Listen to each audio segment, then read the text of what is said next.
Frères et sœurs, bonsoir. Bienvenue sur Serviam. Que la paix du Christ repose sur vous. Aux nouveaux arrivants, je demanderai, s'il vous plaît, si évidemment mon travail vous interpelle, de vous abonner et de partager mes vidéos.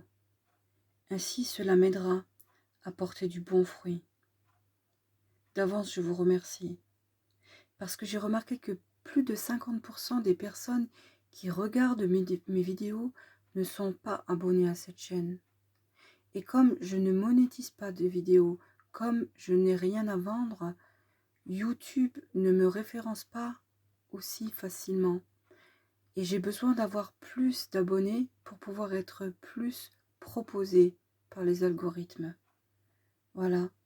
Je vous remercie tous de vos bonnes volontés pour m'aider à faire grandir cette œuvre que j'accomplis pour le Seigneur, avec mes modestes moyens.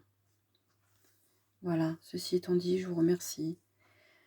Frères et sœurs de toute autre dénomination non catholique, ce soir, je m'adresse à vous spécialement, et je dois dire, malgré tout, avec beaucoup d'espérance. J'ai beaucoup prié notre Seigneur Jésus-Christ, et encore juste avant de commencer l'enregistrement de cette vidéo, je prie toujours, je demande à l'Esprit Saint de mettre ces mots dans ma bouche pour m'aider à m'exprimer de la façon la plus claire possible, afin que mon message puisse toucher votre cœur. Donc voilà, j'ai encore prié juste avant de commencer. J'ai prié pour vous, pour qu'il puisse disposer votre âme à entendre, puis à accepter cette vérité, la seule vérité, l'unique vérité, et enfin à réaliser que si vous n'êtes pas apte à l'accepter, vous êtes alors en danger de mort spirituelle. Vous constaterez, comme moi, que le temps défile plus vite et que tous les événements mondiaux s'accélèrent et que nous sommes au bord d'une 3e guerre mondiale. Alors, je ne suis pas alarmiste, je ne suis pas défaitiste, je sais que Dieu gagne, mais je sais aussi qu'il vient le temps de savoir sur, dans quel camp on veut se trouver. L'heure du choix arrive. Donc voilà, mon travail est pour vous permettre de choisir bien. Mes 7 dernières vidéos ont traité des principales hérésies protestantes. Lorsque je dis les principales, je parle bien sûr de celles qui ont fait le plus de dégâts dans l'esprit des chrétiens non catholiques. Ces 500 dernières années, presque 600 dernières années. Il y a bien évidemment encore d'autres fausses doctrines plus récentes, telles que l'évangile de prospérité ou celui de l'estime de soi. Et naturellement, je les traiterai, mais ultérieurement. Car pour le moment, j'ai tellement d'autres sujets urgents à aborder. En attendant, si vous arrivez déjà à encaisser le choc induit par mes 7 dernières vidéos, cela voudra dire que notre Seigneur, notre Dieu Trine, vous destine probablement à être un jour compté parmi les enfants de ce qu'on appelle le petit reste. Et de ce fait, à rejoindre les rangs des soldats du Christ pour justement participer au combat final qui se profile au terme de ces quelques années. Parce que nous allons sur la grande tribulation qui va être terrible. Et personne n'y échappera, excepté les personnes que Dieu aura destinées au refuge. Je prie tous les jours pour vous. Comme je vous l'ai dit, je prie vraiment beaucoup pour vous tous, sachez-le. Dieu vous aime. Dieu vous aime tellement. Il nous aime tous tellement. Jésus vous aime. L'Esprit Saint vous aime. Notre maman Marie vous aime, ainsi que toute la famille et toute la milice céleste, celle que Jésus s'est constituée par sa volonté. Ils vous aiment tous, Et moi aussi je vous aime, même si je ne vous connais pas. J'aimerais tant que vous tous soyez sauvés. C'est pourquoi je mets chaque jour toutes mes capacités et mon temps au service de cette cause, au service du Christ, pour accomplir cette tâche, cette mission qu'il m'a confiée et qui est si importante, car il me demande de tout mettre en œuvre pour arracher des âmes aux griffes du diable. Comprenez bien que notre Seigneur Jésus-Christ a besoin de forces vives pour son armée humaine. C'est écrit dans la parole. C'est écrit que nous devons prier le Père pour qu'il envoie des ouvriers, car la moisson approche. Et c'est ce que je fais. Je suis un ouvrier parmi tant d'autres. Et j'ai bien conscience de ma petitesse. J'ai bien conscience de ma, comment dire, de ma très très minuscule intervention. Comparé à lui, je ne suis rien. Je ne suis rien et personne. Mais c'est parce que je suis rien et personne que je pourrais aussi sauver beaucoup d'âmes. J'en ai parfaitement conscience. Lorsque nous sommes faibles, nous sommes forts. Et lorsque nous sommes humbles, nous sommes puissants. Voilà. Donc voilà, je vous encourage, moi, à faire partie de ce petit reste catholique, fervent et combatif. J'en viens maintenant à la synthèse de tout ce que je vous ai expliqué dans ces 7 dernières vidéos. Martin Luther, de son vrai nom Luther, était une âme torturée, une personnalité pathologique au caractère orgueilleux, menteur, vulgaire, contestataire et assassin dans l'âme, dans ses pensées. De surcroît, à la fin de sa vie, largement antisémite et rongé par la détestation de notre Dieu, auquel il n'arrivait pas à ressembler, ne serait-ce qu'un peu. Pécheur compulsif, il n'arrivait pas non plus à lutter contre sa nature, contre le vieil homme qu'il ne réussissait pas à faire mourir. Puis, incapable d'admettre son besoin de sacrement, il s'est alors volontairement détourné de la vérité qu'est le Christ dans sa sainte Église catholique. Cette vérité qui fait du corps du Christ le seul et vrai corps du Christ. Incapable de résister au mal et se sentant accusé, je dirais, sans cesse par le diable, sur ses péchés, sur ses travers, sur ses rechutes constantes. Plutôt que de s'humilier et de demander secours à ses frères, les prêtres, parce que avant il était prêtre, il a cherché un coupable, il a cherché un bouc émissaire, et il a mis l'accent sur les choses qui n'allaient pas au sein de l'Église catholique pour détourner les regards de ceux qui n'allaient pas chez lui. Ainsi, en ayant pris l'institution religieuse catholique comme bouc émissaire, surtout la papauté, pour laquelle, je répète, il avait développé une aversion diabolique, il a contribué à diviser le corps du Christ. Et c'est très grave. En cela, Luther s'est comporté comme Lucifer. Enorgueilli, il refusa de ployer le genou devant la volonté de Dieu, d'avoir justement établi une hiérarchie ici sur terre pour conduire le peuple de Dieu. Et comme Lucifer, Luther s'est coupé du corps du Christ pour créer sa propre hiérarchie à lui. Il y a beaucoup de similitudes entre Luther et Lucifer, vraiment. Il y a une résonance entre les choses spirituelles et terrestres. Et la guerre spirituelle qui fait rage depuis tant tant de siècles qui se, comment dire, qui se passe même dans le ciel sans que nous la voyions, mais elle est bien présente. Et bien cette guerre spirituelle, elle se répercute ici maintenant sur terre.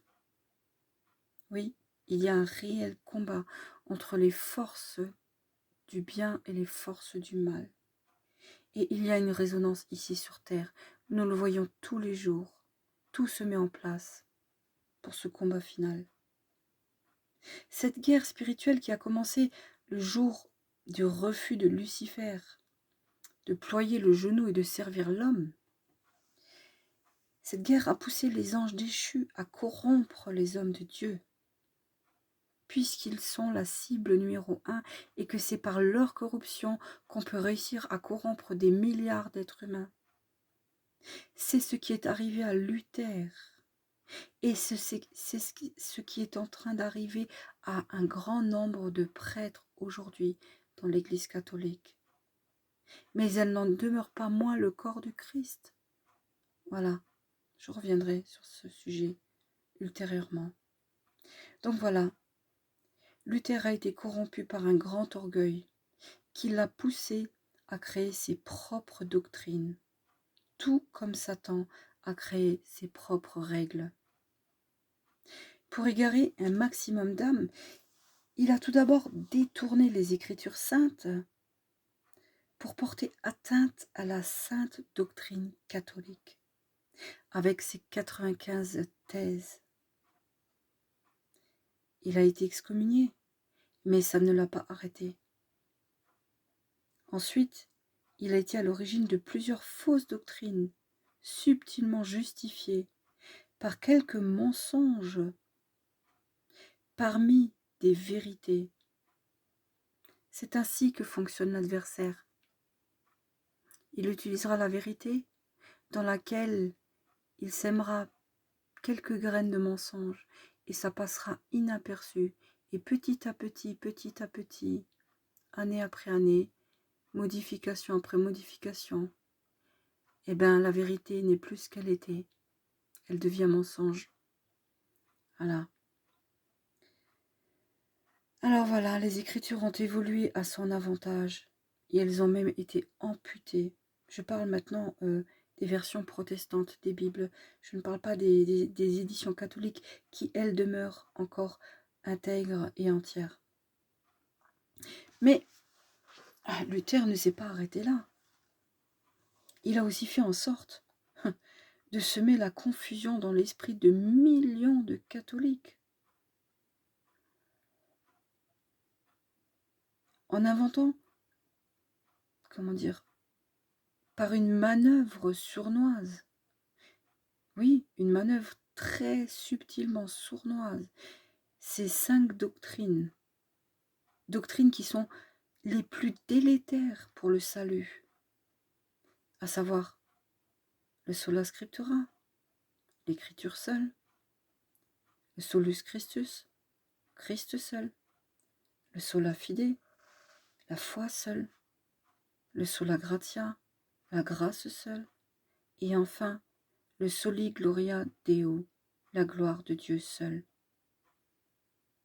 J'ai analysé dans mes précédentes vidéos chacune de ces doctrines à la lumière des Écritures.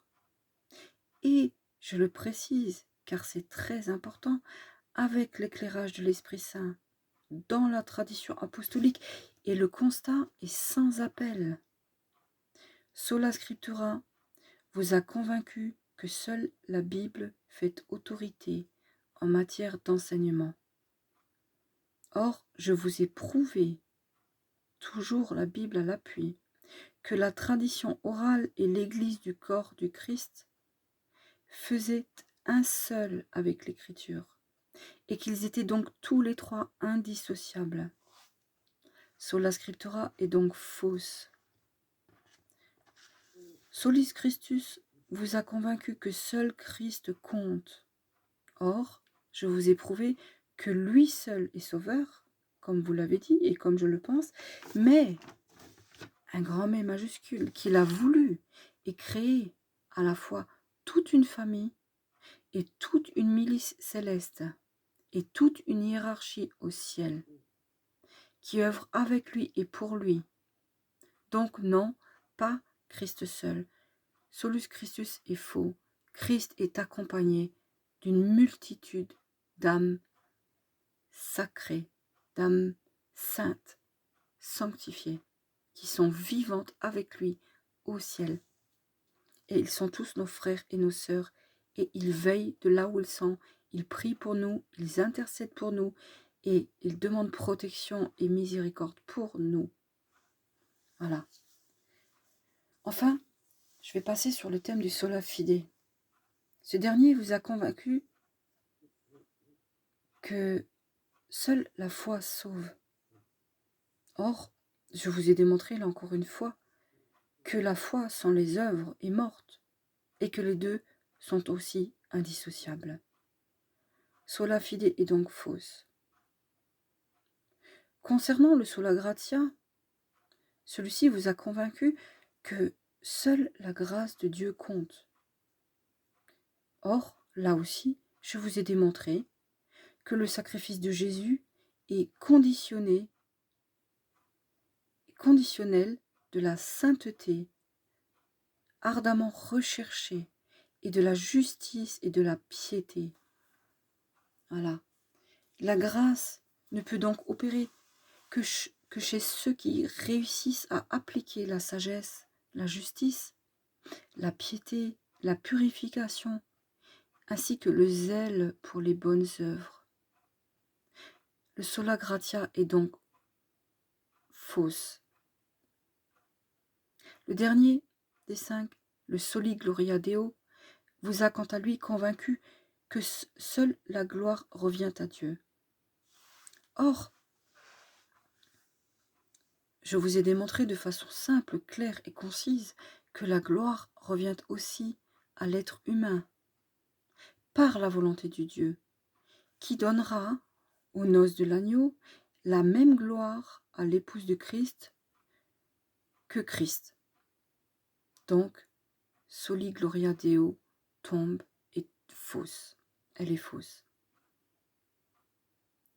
Enfin, pour finir, je dirais que le diable s'est servi d'autres individus pour vous faire croire, à travers la fausse doctrine de l'enlèvement, que vous ne resterez pas sur terre durant les plus durs moments de la tribulation. Et croire que vous ne resterez pas sur terre est très dangereux, parce que cela fait de vous des chrétiens qui manquent de vigilance, qui ne veillent pas suffisamment, qui ne se préparent pas correctement. Je vous ai démontré, à la lumière des Écritures, que l'enlèvement mentionné dans la Bible parle du jour du Seigneur, ce jour où nous serons tous changés dans un corps glorieux, à la rencontre sur les nuées avec notre Seigneur Jésus-Christ, mais seulement après que les morts en Christ ressuscitent premièrement.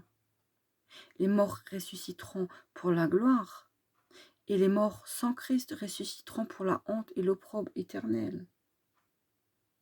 Il n'y aura pas d'enlèvement, ni au début, ni au milieu, ni à la fin de la tribulation, mais seulement au retour du Christ, quand tout sera achevé. Cette doctrine a donc été inventée par le diable, qui s'est servi, là encore une fois, de pasteur pour la véhiculer, afin de faire de vous des vierges folles, qui, comme je le disais avant, ne se sanctifient pas suffisamment, pensant ne pas avoir à affronter ce qui vient. C'est très dangereux, vraiment. Enfin, concernant la fausse doctrine du parler en langue, c'est le même cas de figure. Le diable s'est servi d'un pasteur pour instaurer ce faux parler en langue. Et cette doctrine est apparue pour achever de vous perdre. Pourquoi? Tout simplement car durant tout ce temps où vous parlez dans ce langage qui est pour moi un charabia, et pas seulement pour moi, pour beaucoup d'autres gens, parce que je me suis renseignée, Je ne suis pas la seule à tirer cette conclusion-là. Donc, ça me conforte aussi dans l'idée que ce que le Seigneur m'a donné est bien la vérité. Voilà. Pendant ce temps où vous parlez ce faux parler en langue, vous ne vous édifiez pas comme vous le croyez. Mais alors, pas du tout. C'est tout le contraire. Et je dirais même que vous perdez un temps précieux pendant lequel vous pourriez vraiment prier réellement, comme nous, enfants catholiques du Petit Reste. Nous prions énormément. Nous avons à faire le chapelet, le rosaire, nous avons une multitude de prières magnifiques. Magnifiques, si seulement vous pouviez prendre le temps de les découvrir, vous verriez alors quelle profondeur spirituelle elles ont, comparées à vos petites demandes quotidiennes, à vos petites prières dans lesquelles vous demandez toujours les mêmes choses parce que vous chutez toujours dans les mêmes péchés, vous demandez toujours les mêmes délivrances et il n'y a pas vraiment de progrès, ça s'améliore un peu et puis ça rechute et ainsi de suite et ainsi de suite. Alors que nous, le Seigneur nous a donné des instruments, des outils pour prier et pour passer du temps, comment dire, du temps sacrifié au Seigneur, du temps pour lequel nous ne faisons rien d'autre. Nous passons des heures dans sa présence. Nous avons une réelle communion d'esprit avec le Seigneur Jésus-Christ. Voilà. Tout ce temps que vous perdez, c'est tellement dommage. Je vous ai prouvé, à la lumière des Écritures, que cette doctrine du faux parler en langue est une hérésie, et je dirais qu'elle est extrêmement grave. Je suis sincèrement navrée pour vous, vraiment. Je peux comprendre que toutes ces doctrines puissent être attrayantes, puisque pour un temps, moi aussi, je me suis laissée bercer d'illusions. Parce que, au final, il faut être honnête, ne se voilons pas la face, soyons sincères les uns avec les autres. Ces doctrines nous arrangeaient bien. Elles font partie des paroles de la Bible qui disent que à la fin des temps, plus personne ne supporterait la sainte doctrine, mais que, ayant la démangeaison d'entendre des choses agréables à nos oreilles, on se donnerait une multitude de faux docteurs, de fausses doctrines, de faux pasteurs, de faux enseignements. J'ai été dans ce cas-là, donc je ne vous condamne pas, je ne vous montre pas du doigt. Ce que je fais, je le fais par amour pour vous, pour que vous puissiez justement, comme moi, réaliser et sortir de vos erreurs. Jamais je ne vous condamnerai, puisque j'ai été parmi vous pendant un certain temps, un long moment même. Mais Dieu m'a permis de comprendre.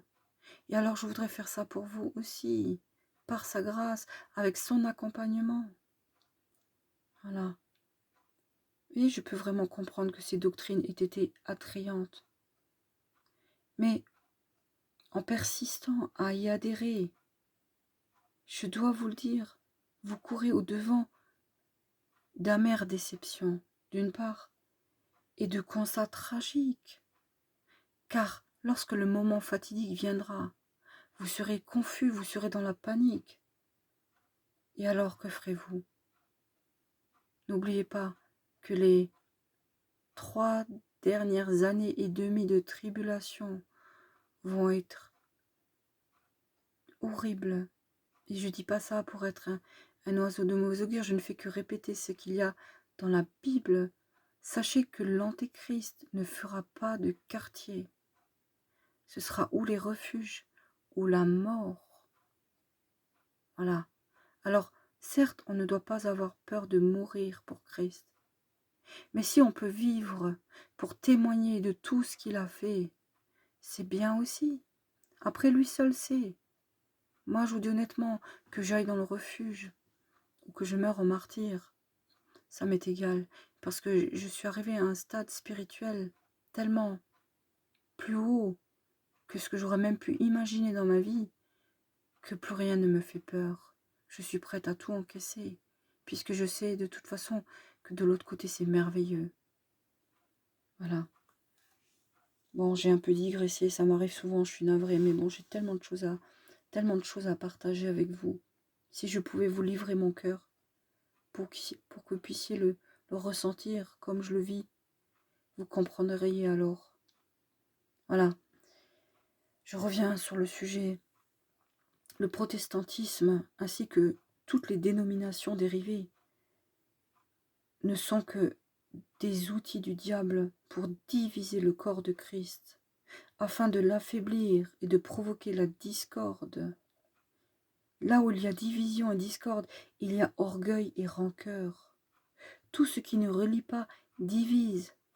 Au-dessus de chaque nom de dénomination divergente à l'Église catholique, il y a écrit Satan. Il y a un gros bloc qui s'appelle Église catholique. Et ensuite, il y a une multitude de petites dénominations. Sur chacune d'entre elles est écrit Satan, parce qu'il est le diviseur. Le diable est le père du mensonge. Il ment et il divise depuis le début. Sa doctrine divisée pour mieux régner. D'ailleurs, c'est une doctrine qui est utilisée par plein d'hommes politiques, par plein de philosophes, dans plein de contextes actuels même. C'est ce qu'il sait faire de mieux, diviser pour mieux régner. Je dois vous dire, je dois insister sur ça. L'Église catholique, bien qu'attaquée de l'intérieur, parce qu'elle est vraiment attaquée en ce moment, il y a beaucoup de faux prêtres, de faux cardinaux, et même ce pape actuel, il est en train de se fourvoyer et d'emmener les oies dans des fausses doctrines aussi. Mais bon, Dieu ne permettra pas que son corps soit détruit, ça c'est certain.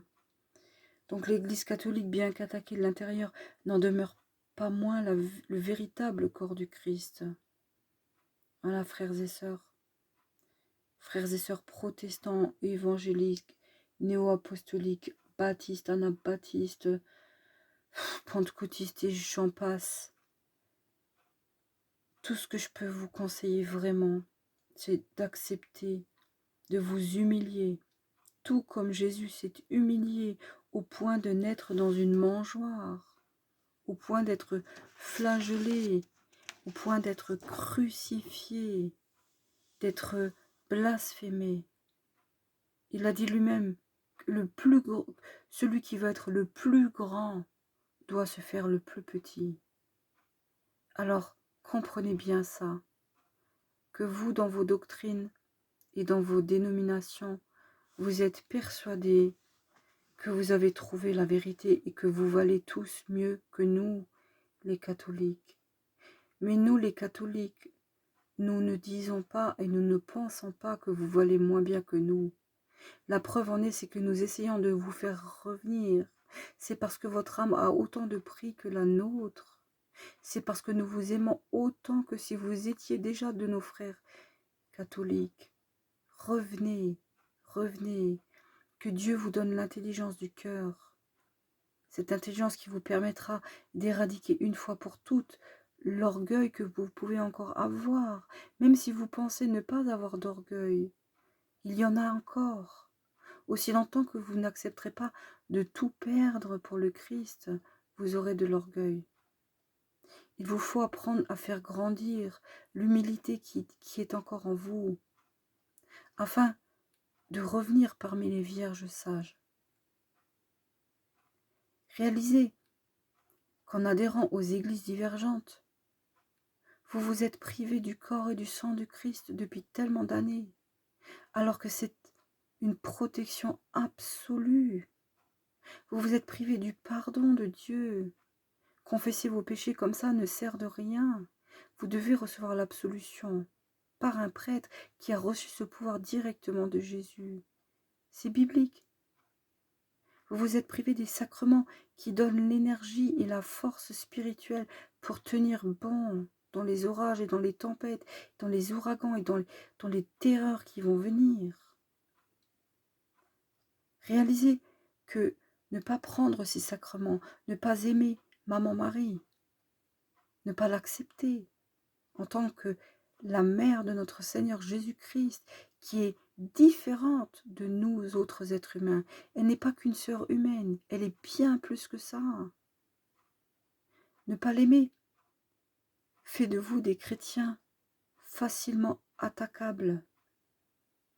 Parce que l'ennemi a une peur bleue de Marie. L'exorciste, Père Gabriel Amorce, qui est décédé, paix à son âme, et s'il m'entend, Père, merci pour tout ce que vous avez fait pour nous tous, le disait lui-même que le démon craignait terriblement Marie. Voilà. Vous êtes des proies faciles pour l'ennemi. Vous n'avez aucune protection. Vous croyez que vous êtes protégé. Mais si vous êtes sincère avec vous-même, regardez autour de vous, regardez les chrétiens que vous côtoyez dans les ADD. Regardez leur façon de vivre, regardez les tracas qu'ils ont, les difficultés qu'ils ont. Est-ce qu'il y a beaucoup de joie chez vous? Seulement quand vous chantez. Mais une fois que vous sortez de l'assemblée, vous revenez à votre existence très stressante. Et il n'y a pas beaucoup de paix, il n'y a pas beaucoup de joie, il n'y a pas beaucoup de sérénité. Ce que je vous dis là, je ne vous le dis pas en mal, je ne vous dis pas pour vous accuser. Je parle d'expérience. J'ai côtoyé un bon nombre de frères et sœurs évangéliques. J'ai côtoyé plusieurs ADD. J'ai rencontré des gens très gentils, mais qui étaient dans une souffrance psychique de chaque instant, malgré savoir qu'ils appartenaient à Jésus. Ils avaient toujours des angoisses, du stress, un état général un peu chancelant. Voilà. Tout ça, c'est pourquoi? C'est parce que l'ennemi vous attaque. L'ennemi vous attaque. Vous avancez à nu, sans aucune protection spirituelle, puisque vous n'avez pas les sacrements. Ce sont les sacrements qui sauvent. Dieu, Jésus les a instaurés. Il les a donnés aux apôtres. Il leur a dit. Il leur a tout expliqué, ce qu'ils devaient faire. Et l'Église catholique a transmis ça de génération en génération. Voilà. Beaucoup d'entre vous êtes attaqués par l'ennemi. C'est pourquoi beaucoup d'entre vous ne trouvent pas le repos pour leur âme, malgré qu'ils prient, malgré qu'ils chantent. Jésus a dit, vous ne recevez pas, parce que vous demandez mal. Et mes frères et sœurs évangéliques, je vous le dis, vous demandez mal. Il y a des prières qui sont incontournables, comme la prière du Notre Père. J'en vois très peu d'entre vous qui la font. Je vous salue Marie fait peur aux démons. Je vous ai expliqué la différence entre adoration et vénération. Nous adorons Jésus et nous vénérons Marie parce que c'est différent, mais ce n'est pas la même chose. Mais Marie a une place importante parce que par le oui de Marie, elle a entraîné à sa suite tous les enfants de Dieu qui diront oui à Jésus. Elle a ouvert le chemin vers ce oui, vers cette abnégation totale, vers ce don de soi total. Nous, les femmes, nous devons être comme Marie. Et les hommes doivent être comme Jésus. Voilà. Voilà. Si vous ne trouvez pas le repos pour votre âme, c'est parce qu'en fait, vous n'arrivez pas à comprendre qu'il vous manque les sacrements. Le corps du Christ, le corps et le sang du Christ se prend au minimum chaque semaine, au moins une fois par semaine. La confession se fait en moyenne 2 fois par mois. Si vous n'avez pas ça au minimum, vous êtes des proies faciles. Vraiment. Réalisez, mes frères et sœurs, évangélistes, protestants et des autres dénominations, que Jésus a un seul corps. Et ce corps est dans l'Église catholique. Malgré ce qui s'y passe, il y a un noyau dur de petits enfants catholiques qui sont les saints des derniers temps, les soldats du Christ. L'Église catholique est bien l'Église de Dieu. Il suffit de regarder, faites des recherches, regardez par vous-même, constatez par vous-même avec quelle révérence elle traite le corps du Christ, ce Christ qui par amour s'est fait si petit pour être contenu dans une hostie consacrée. Regardez avec quelle révérence elle traite le corps du Christ. Regardez la beauté des prières, la beauté de tout ce qu'ils font pour le Christ, la douceur, la tempérance, l'amour. Tout est sacralisé, tout est sacré. Alors vous allez dire, oui, mais Jésus était un homme simple, il est venu dans une mangeoire, il attend de nous qu'on soit des gens simples, qu'on vive notre foi tranquillement, de façon toute simple et tout. Mais en faisant ce que les prêtres font dans l'Église catholique, ils sont simples. Pourquoi il y a de l'or partout? Parce qu'au ciel, dans la Jérusalem céleste, il y aura de l'or. Pourquoi il y a des pierres précieuses? Parce qu'au ciel, dans la Jérusalem céleste, il y aura des pierres précieuses. Pourquoi l'or, l'encens et la myrrhe? Parce que les rois mages ont offert ça à Jésus. S'il y a tout ça dans l'Église catholique, c'est justement pour montrer à Jésus qu'on est d'accord de commencer à construire le royaume de Dieu déjà ici sur terre, en résonance avec la Jérusalem céleste. Tout est explicable, mais vous ne pouvez pas le savoir parce que vous n'avez pas essayé de comprendre, de chercher à comprendre. Être catholique nécessite une discipline. Encore là, vous allez me dire, mais Jésus, tout ce qu'il veut, c'est qu'on lui parle. Non, il n'y a pas que ça. La discipline veut aussi que pour être sanctifié complètement, nous avons besoin d'utiliser les armes que Dieu nous a données.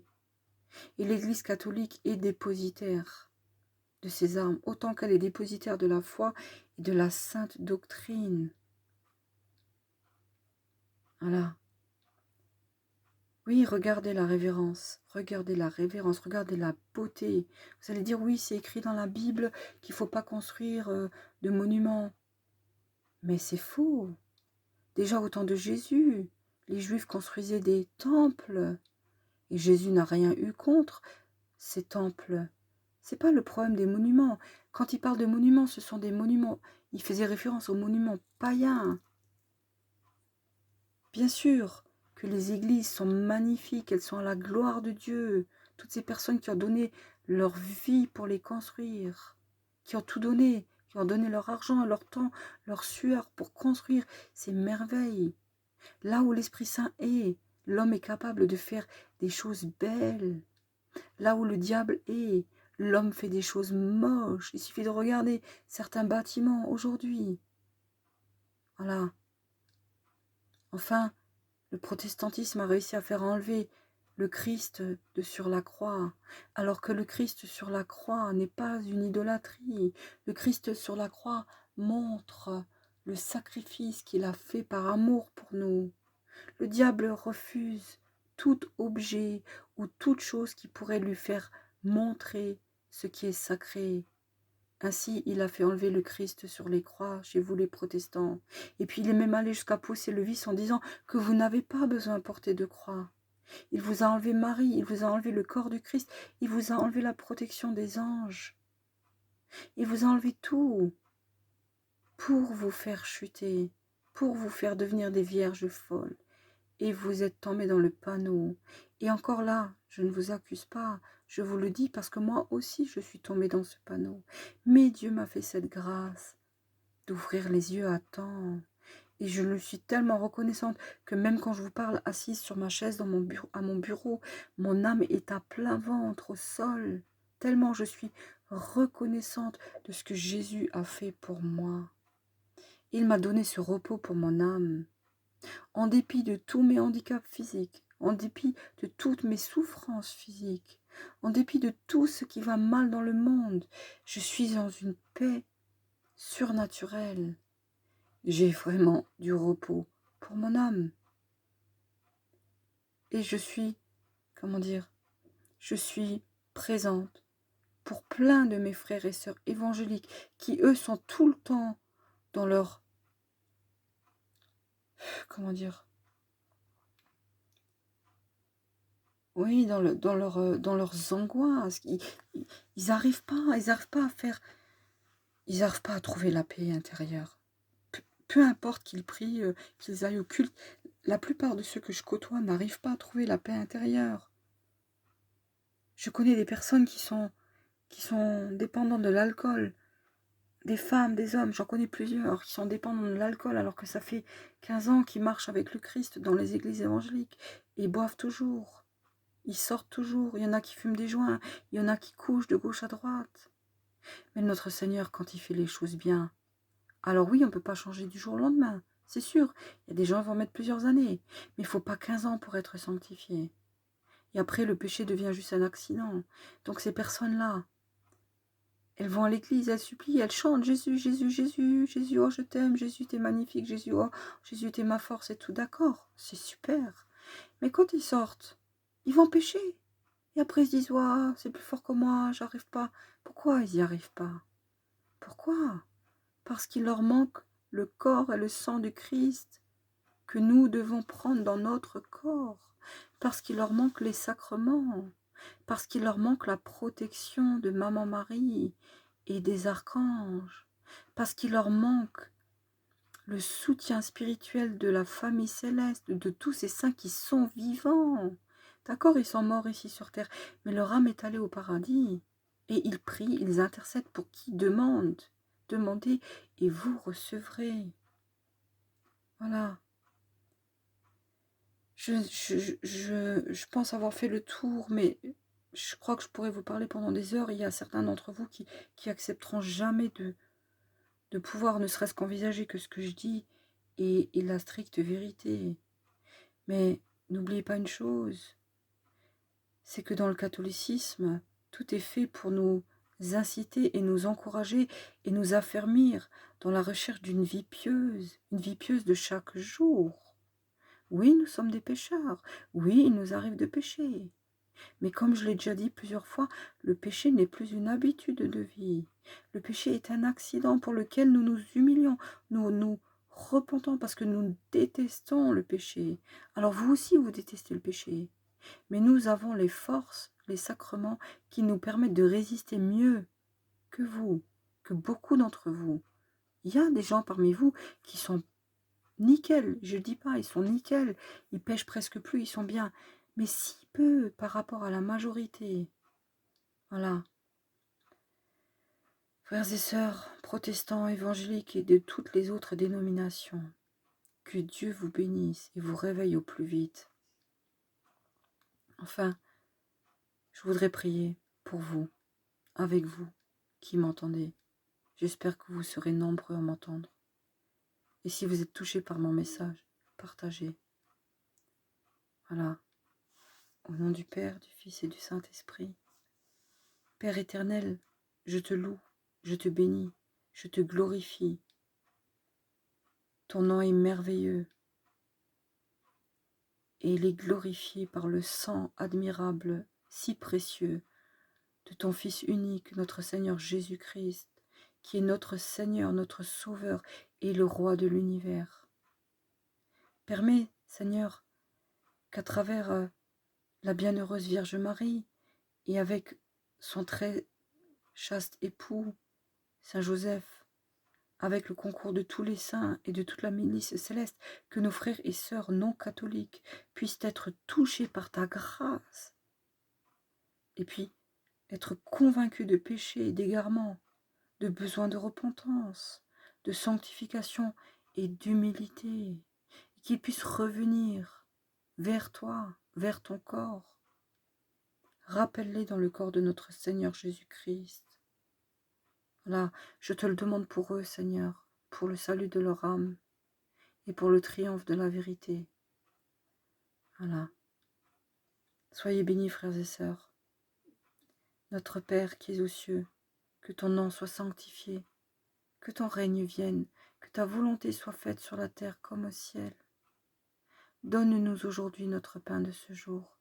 Pardonne-nous nos offenses, comme nous pardonnons aussi à ceux qui nous ont offensés.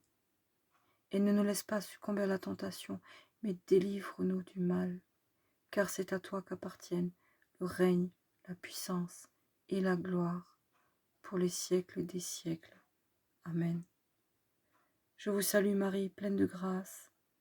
Le Seigneur est avec vous. Vous êtes bénie entre toutes les femmes, et Jésus, le fruit de vos entrailles, est béni. Sainte Marie, Mère de Dieu, priez pour les frères et sœurs évangéliques, et pour nous, maintenant et à l'heure de notre mort. Amen. Gloire soit au Père, gloire soit au Fils, gloire soit au Saint-Esprit, comme il était au commencement, maintenant et toujours, et dans les siècles des siècles. Amen. Voilà, frères et sœurs, À bientôt pour une nouvelle vidéo. Je vous souhaite une douce nuit et que la paix du Christ soit toujours sur vous. Amen.